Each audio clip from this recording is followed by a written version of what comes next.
हे भगवान विष्णु, बुद्ध पूर्णिमा की इस वीडियो को जो भी सच्चे दिल से लाइक करें, गाय माता की इस वीडियो को जो भी लाइक करें, तो इस पूर्णिमा पर उसकी झोली खुशियों से भर देना, उसकी गरीबी दूर कर देना। जय श्री हरि, जय माता लक्ष्मी। दोस्तों, वैशाख शुक्ल पक्ष पूर्णिमा तिथि को बुद्ध पूर्णिमा का पावन व्रत बड़े ही धूमधाम के साथ मनाया जाता है।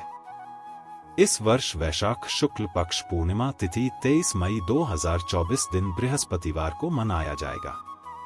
यद्यपि की पूर्णिमा तिथि का आरंभ 22 मई 2024 दिन बुधवार को दिन में 5:57 से आरंभ हो जाएगा, जो 23 मई 2024 बृहस्पतिवार को सायंकाल 6:41 तक। इसी कारण से उदय कार्तिक पूर्णिमा तिथि 23 मई को बुद्ध पूर्णिमा का पावन पर्व मनाया जाएगा। ऐसे में गुरु यानी गुरुवार का दिन सबसे बड़ा होता है और गुरु पूर्णिमा गुरुवार के दिन पड़कर 4 चांद लगा रही है। इस दिन दान पुण्य करने से राहु दोष, पितृदोष, मंगल दोष, यहाँ तक कि काल सर्प दोष भी दूर हो जाएगा। इस दिन चुपके से गाय माता को खिला देना, यह एक चीज। अमीर गरीब सभी लोग गाय माता को पूर्णिमा के दिन यह चीज जरूर खिलाते हैं। आप भी खिलाएं और अपना भाग्य बदले। दोस्तों, गाय की सेवा करने से, गाय को रोटी खिलाने से क्या फल मिलता है? गाय के किस अंग को स्पर्श करने से रोग नष्ट होते हैं? गाय को नमस्कार करने से क्या फल मिलता है? इसके मनुष्य को कितने फायदे मिलते हैं? आज इस प्राचीन महान कथा के माध्यम से हम आपको बताते हैं। तो चलिए बिना देरी किए आपको सुनाते हैं गौमाता की यह महान कथा।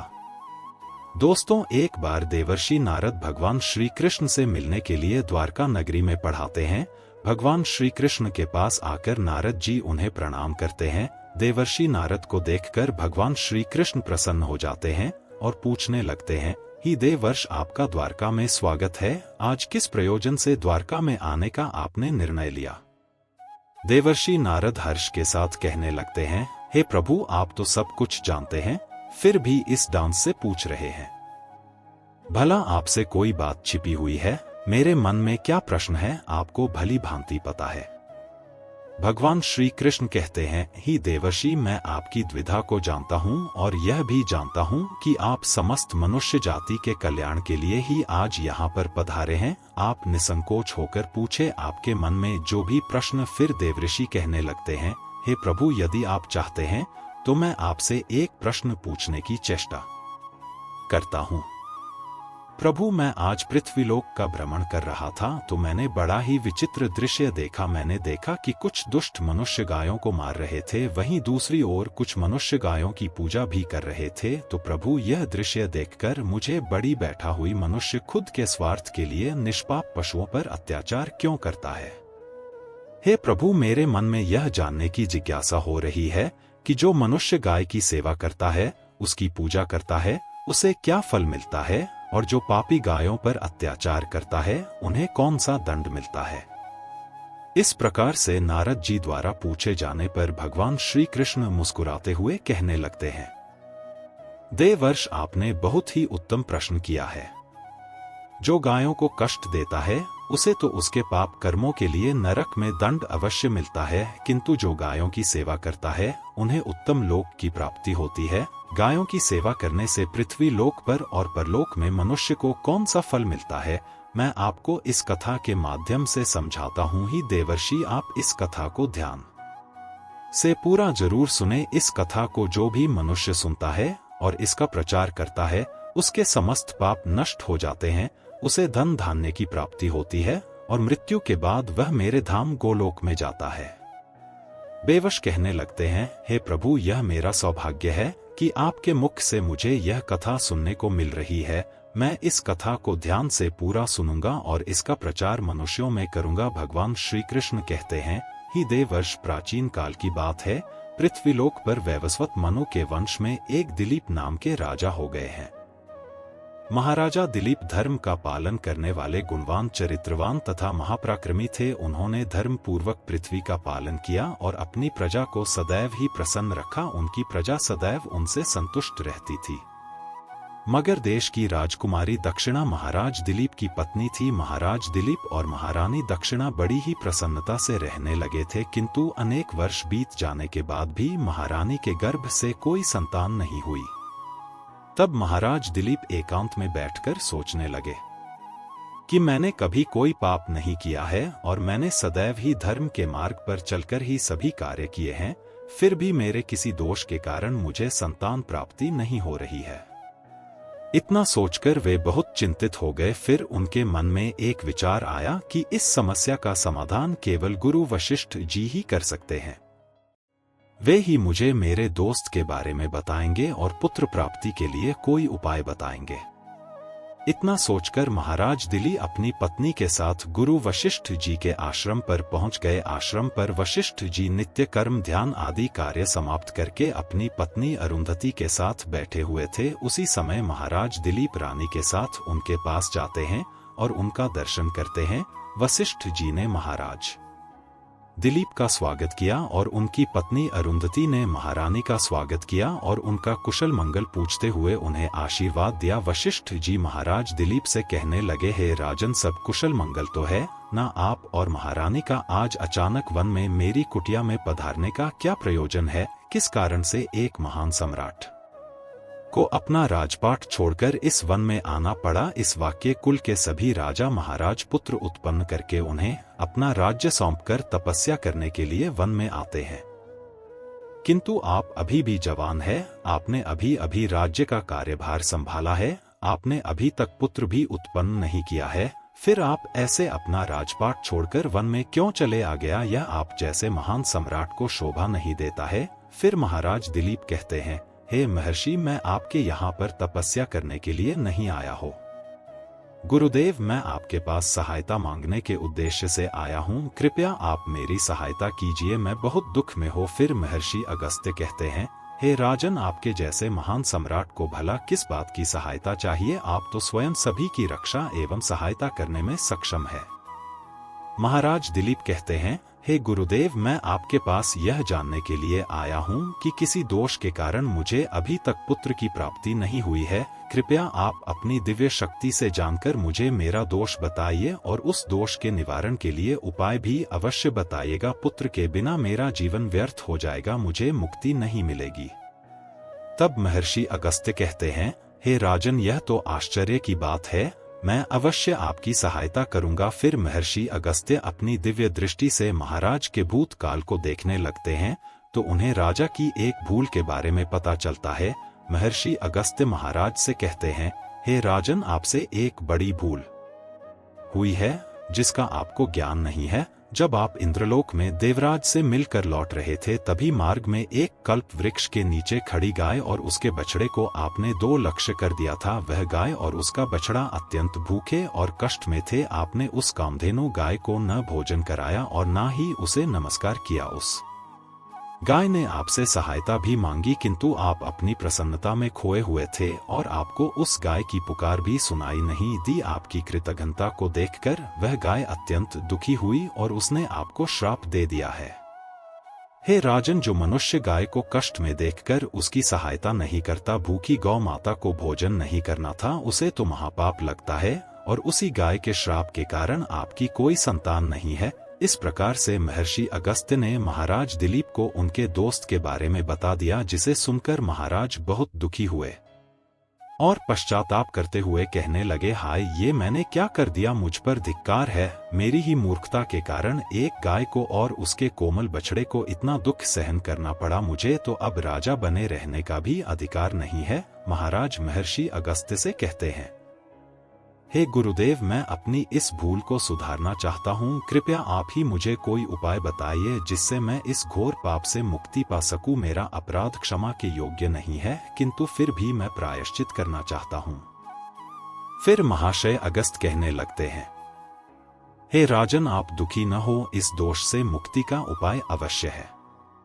आप मेरे आश्रम की नंदिनी नाम की गाय की सेवा करो। वह उसी कामधेनु गाय की पुत्री है जिसकी आपने सहायता नहीं की थी।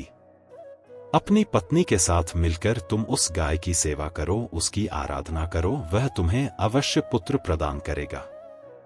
तभी वह नंदिनी गाय बाहर से उस आश्रम में प्रवेश करती है। उस गाय को आता देखकर महर्षि अगस्त्य बोले, हे राजन, देखिए, केवल स्मरण करने मात्र से ही कल्याण करने वाली यह नंदिनी गाय स्वयं चलकर आई है। आप भाग्यशाली हैं, यह गाय निश्चित ही आपके दुख दूर करेगी। आप वन में इस नंदिनी गाय के पीछे पीछे चलकर इसकी सेवा करो, जंगल में रहने वाले हिंस्र पशुओं से इसकी रक्षा करो और आश्रम में लौट आने पर रानी दक्षिणा इस गाय की सेवा करें। इससे प्रसन्न होकर यह गाय तुम्हें निश्चित ही पुत्र प्रदान करेगी। फिर महाराज दिलीप ने ऐसा ही करने का वचन दिया और फिर दूसरे दिन सुबह महारानी ने गाय की पूजा की और महाराज उस गाय को चराने के लिए वन में लेकर गई है। जब भगाए चलने लगती तो महाराज उसके पीछे पीछे चलते इधर उधर से हरी हरी घास लाकर उस गाय को खिलाने लगते। जब वह गाय किसी वृक्ष के नीचे बैठती तो महाराज भी उसके साथ बैठकर विश्राम करते। महाराज उस गाय के शरीर से डांस और मच्छरों को हटाते और अपने हाथों से उसके मस्तक को सहलाते। इस प्रकार से महाराज उस गाय की सेवा में लगे रहे। जब शाम हुई तो महाराज उस गाय के साथ आश्रम में लौट आए। आश्रम में पहुंचते ही उस गाय ने अपने खुरों से महाराज पर धूल और आई, जिससे महाराज का शरीर पवित्र हो गया और उसके सभी पाप नष्ट हो गए। महारानी सुलक्षणा में आगे आकर नंदिनी की अगवानी की और विधि पूर्वक उस गाय का पूजन किया तथा बारंबार उसके चरणों में मस्तक झुकाया। उस गाय की प्रदक्षिणा करके हाथ जोड़कर वह उसके आगे खड़ी हो गई। फिर उस गाय ने उस रानी की पूजा को स्वीकार किया और रानी पर अपनी दृष्टि डालकर उसके सभी दोष समाप्त कर दिया। गाय की दृष्टि पड़ते ही रानी अत्यंत पवित्र हो गई। इस प्रकार से महाराज दिलीप को उस नंदिनी गाय की सेवा करते हुए 20 दिन बीत गए। फिर 21वें दिन महाराज जब गाय को लेकर वन चले गए तो वह गाय चरते चरते हिमालय पर्वत पर चली गई और महाराज भी उसके पीछे पीछे चले गए। वहां उस पर्वत पर खड़े होकर महाराज उस हिमालय पर्वत की सुंदरता को निहार रहे थे। इतने में ही एक शेर ने आकर उस नंदिनी गाय को बलपूर्वक दबोच लिया। राजा को शेर के आने की आहट तक नहीं हुई। उस शेर के चंगुल में फंसी नंदिनी ने दयनीय स्वर से बड़े जोर से चीत्कार किया, हे महाराज मेरी रक्षा करो, हे महाराज मेरी रक्षा करो।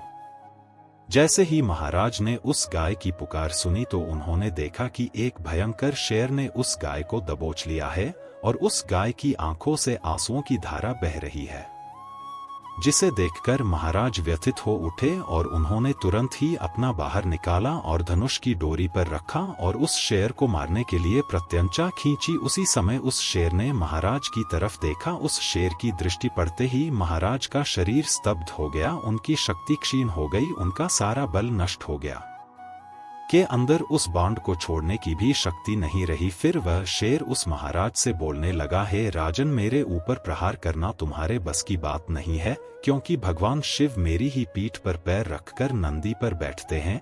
इसीलिए तो मुझे मारने की चेष्टा मत करो और यहाँ से लौट जाओ। विधाता ने इस गाय को आज मेरा ग्रास नियुक्त किया है, इसीलिए तुम इसमें दखल मत दो। मैं जानता हूँ तुम सूर्य वंश में जन्म में हुए राजा दिलीप हो। इस हिमालय पर्वत पर भगवान शिव की बड़ी माया फैली हुई है, इसीलिए तुम तुरंत ही यहाँ से निकल जाओ। फिर महाराज बोलने लगे थे, मेघराज कृपया आप इस गाय को न मारें। यह महर्षि वशिष्ठ जी की संपूर्ण मनोरथों को पूर्ण करने वाली नंदिनी गाय है, इसकी हत्या करने पर तुम्हें महापाप लगेगा। गुरुदेव ने मुझे इस गाय की रक्षा और सेवा करने का आदेश दिया है। इस गाय का एक बछड़ा भी है जो पर इसकी राह देख रहा है। मैं इस गाय को मरने के लिए छोड़कर नहीं जा सकता। तुम भगवान शिव के सेवक हो, इसीलिए तुम्हारे हाथ से इस गाय को छुड़ाना मेरे लिए असंभव है। इसीलिए हेमराज मेरी आपसे विनती है कि आप इस गाय को जीवनदान दो। इस गाय के बदले में मैं तुम्हें अपना शरीर समर्पित करता हूँ, जिससे तुम्हारी भूख भी शांत हो जाएगी और इस गाय की रक्षा भी हो जाएगी और मेरे वचन का पालन भी हो जाएगा। साथ ही गौ रक्षा के लिए प्राण त्यागने से मुझे उत्तम गति की प्राप्ति होगी। इतना कहकर महाराज उस शेर के सामने हाथ जोड़कर बैठ गए और आंखें बंद किए। फिर अचानक से उस राजा के कानों में स्वर पड़े, बेटा उठो, मैं तुम्हारी सेवा से अत्यंत प्रसन्न हो। यह सुनकर महाराज उठ खड़े हुए और उन्होंने अपने सामने उस गाय को देखा और वह शेर कहीं दिखाई नहीं दे रहा था। तब वह नंदिनी गाय राजा दिलीप से कहने लगे, हे राजन, मैंने ही अपनी माया से शेर का रूप धारण करके तुम्हारी परीक्षा ली है। यमराज भी पकड़ने का विचार नहीं कर सकते हैं। मेरी रक्षा के लिए तुम अपने प्राण देने के लिए तैयार थे, इसीलिए मैं तुम पर बहुत प्रसन्न हूँ। अब तुम मुझे वरदान मांगा, जो तुम्हारी मनोकामना है वह कहो, मैं अवश्य पूर्ण करूंगी। महाराज दिलीप कहते हैं, हे गौमाता, मेरे मन में जो इच्छा है वह अवश्य जानती होगी। कृपया मुझे पुत्र प्रदान की थी, मेरी यही कामना है। फिर उस नंदिनी गाय ने कहा कि बेटा, तुम पत्ते के ड्रोन में मेरा दूध लेकर उसका पालन करें, इससे तुम्हें अत्यंत बुद्धिमान और गुणवान पुत्र की प्राप्ति होगी। महाराज दिलीप कहने लगे, हे माता, इस समय पर मैं आपके मधुर वचन सुनकर ही तृप्त हो चुका है। अब आप मेरे साथ आश्रम पर चलिए और मैं आपकी पूजा आराधना करके तथा मेरे अनुष्ठान को पूरा करके आपके अमृत समान दूध का पान करता हूँ। उसके बाद महाराज दिलीप उस गाय को लेकर आश्रम चले गए। आश्रम में पहुंचने पर महारानी दक्षिणा ने आगे आकर उस गाय का पूजन किया। तब उस गाय ने कहा कि महारानी, आप मेरी पीठ को स्पर्श करें, इससे आपको अत्यंत गुणवान, बलवान और विद्वान पुत्र की प्राप्ति होगी। फिर महारानी ने गाय की पीठ को स्पर्श किया। महाराज और महारानी ने उस गाय की विधिवत पूजा आराधना की और उनके अमृत के समान दूध को प्रसाद समझकर ग्रहण किया। उन दोनों की प्रसन्नता देखकर महर्षि वशिष्ठ कहने लगे, हे राजन, अब यह गाय तुम दोनों पर प्रसन्न है, तुम्हारी मनोकामना अवश्य पूर्ण होगी। जो भी मनुष्य गाय की सेवा करता है, उसे भोजन कराता है, उसकी प्रदक्षिणा करता है, उसके सभी मनोरथ सफल होते हैं। जो भी गाय की रक्षा करता है, उसकी कभी दुर्गति नहीं होती है। मृत्यु के बाद वह गोलोक में जाता है और भगवान श्री कृष्ण के साक्षात दर्शन करने का सौभाग्य उसे प्राप्त होता है। जो श्रद्धा पूर्वक गाय का दूध पीता है, वह सभी रोगों से दूर रहता है। जो गाय की पीठ पर जो कुबड़ होता है, उसे स्पर्श कर लेता है, उसके सभी दोष और पाप नष्ट हो जाते हैं। जो गाय का दान करता है, वह वैतरणी नदी को गाय की पूंछ पकड़कर पार कर लेता है। जो स्त्री रोज गाय को रोटी खिलाती है, वह सौभाग्यशाली बन जाती है। गाय समस्त पापों का नाश करने वाली और सभी मनोरथों को पूर्ण करने वाली है। अतः सदैव इसका रक्षण, पूजन तथा इसे भोजन कराना चाहिए। इतना करने से ही मनुष्य सभी ऐश्वर्यों को प्राप्त कर लेता है, उसकी दरिद्रता समाप्त हो जाती है। फिर भगवान श्री कृष्ण कहते हैं, देवर्ष, इस प्रकार से महाराज दिलीप द्वारा गाय की सेवा करने से उन्हें एक पुत्र की प्राप्ति हुई, जिसका नाम रघु रखा गया, जिसके नाम से इस पृथ्वी पर सूर्य वंश की ख्याति हुई और बाद में उसका वंश रघुवंश नाम से प्रसिद्ध हुआ। तो दोस्तों, आप भी नित्य गाय की सेवा करें, तो उस गाय को रोटी खिलाएं, गाय की रक्षा करें। आपको यह कथा कैसी लगी कमेंट करके जरूर पूरा वीडियो देखना। बहुत ही महत्वपूर्ण वीडियो है, आपके लिए लाभकारी वीडियो है। क्या दोस्तों, वीडियो का सबसे पहले तो आपसे रिक्वेस्ट करते हैं, भगवान विष्णु जी और माता लक्ष्मी के सच्चे भक्त वीडियो को लाइक कर देना और सच्चे दिल से कमेंट बॉक्स में जय श्री विष्णु जय महालक्ष्मी गौमाता जरूर लिख देना, जैसे आपकी समस्त मनोकामनाएं पूर्ण हो जाएं। और ज्यादा से ज्यादा वीडियो को अपने दोस्तों में शेयर जरूर करना। चलिए शुरू करते हैं। कौन कौन से गाय से जुड़े उपाय। दोस्तों, सनातन परंपरा में गाय गंगा और गया तरीका बहुत ज्यादा धार्मिक महत्व है। मान्यता है कि माता के पर 33 कोटि देवी देवताओं का वास होता। गौ माता की सेवा एवं पूजा करने वाले जातक पर इन सभी देवी देवताओं की कृपा बरसती है। गौ सेवा से न सिर्फ इस जन्म के बल्कि पूर्व जन्म के भी दोष दूर हो जाते हैं। प्रत्येक सुबह जब आपके घर में भोजन बना प्रारंभ हो, तो सबसे पहले बनाई गई रोटी को आप गौमाता के नाम से निकाल दें और भोजन करने से पूर्व गौमाता को इस रोटी को खिलाएं। यदि संभव हो तो काली गाय को खिलाएं। यदि काली गाय ना मिले तो सफेद गाय को भी हिला सकते हैं। प्रति एक ऊर्जा और मांगलिक कार्य में गौमाता या उनसे जुड़ी चीजें जैसे गाय का गोबर, गोमूत्र, गाय का दूध अथवा गाय के दूध से बना भी जरूर शामिल करें। इससे आपको उन्हीं की प्राप्ति होगी। सनातन परंपरा के अनुसार जिस घर में गाय होती है, उस घर से जुड़े सभी वास्तु दोष हो जाते हैं। किसी भी पूजा में गाय से हासिल 5 में युक्त प्रथा का उपयोग जरूर शामिल करें, क्योंकि पंचम के बिना कोई भी पूजा पाठ और हवन सफल नहीं होता। जहां दोस्तों, व कृपा पाने के लिए प्रतिदिन, सप्ताह अथवा महीने में परिवार समेत एक बार गौशाला जाने का नियम जरूर बनाएं और वहां गायों को हरा जरूर थे। इससे आपको शुभ फलों की प्राप्ति और साथ ही साथ गौसेवा और ऊर्जा से 9 ग्रह शांत हो जाते हैं और इनसे जुड़े दोषों का निदान हो जाता है। गर्मियों में गौ माताओं को पानी पिलाएं और सर्दी में गौ माता को गुड़ जरूर खिलाएं। ध्यान रखें, गर्मियों में गाय को गुड़ खिलाएं। अनेक देवी देवताओं को अपने शरीर पर धारण करने वाली गौमाता से जुड़े कई शुभ और अशुभ संकेत भी होते हैं। मसलन गाय का दूध दुहते समय यदि गाय ठोकर मार दे और सारा दूध बिखर जाए तो अपशगुन होता है। यदि कोई निकल रहा हो और गाय अपने बछड़े को दूध पिलाती शाम में आ जाए तो निश्चित रूप से जिस यात्रा के लिए आप निकले हैं वह यात्रा आपके लिए जरूर ही सफल होगी और वह काम जिसके लिए आप निकले हैं वह जरूर ही होगा। यात्रा पर जाते समय बाएं ओर गए हैं कि आना और रात्रि में गाय की हम कार्य करना भी शुभ होता है। दोस्तों, साथ ही साथ गाय के साथ आप भूल कर भी यह काम न करें, अन्यथा मिलता है घोर पाप और जीवन भर की परेशानियां। जी हां दोस्तों, गाय को राष्ट्रीय पशु बनाए जाने और इन्हें मौलिक अधिकार दिए जाने की बात है।